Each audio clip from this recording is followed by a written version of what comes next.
Não podia deixar de falar nesse momento. Alguns segundos a mais pela vida das mulheres, tenho certeza que vocês não se opõem. Obrigada pela sua fala, vereador Elisandro Fiuza.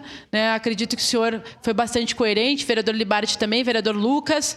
A gente sempre fala que precisamos dos homens, apoiando a nossa pauta. Falei antes da importância da comunhão de esforços da nossa rede, que sim, precisa avançar muito. E sim, nós temos muitas discordâncias às vezes entre nós. Mas o que importa é aquilo que nos une e como nós vamos trabalhar para poder concretizar aquilo que nós achamos importante para a vida das mulheres na nossa cidade. Então, mais uma vez, queria saudar aqui a coordenadoria, que tem tido um papel estratégico nessa articulação toda. Queria saudar também a presença da minha camarada Eremi Melo, que chegou agora, do movimento sindical, alguém importante, vereador Libardi e eu estamos lhe cumprimentando pelo importante trabalho histórico que fez, que representa toda a rede da mulher que é construída lá desde os anos 90 na nossa cidade, e que hoje a gente olha, sabemos que precisamos avançar muito, sabemos que muito que nós temos é de lá, vem de lá, e que por isso é necessário que a gente possa ampliar toda essa rede. Então, sim, não é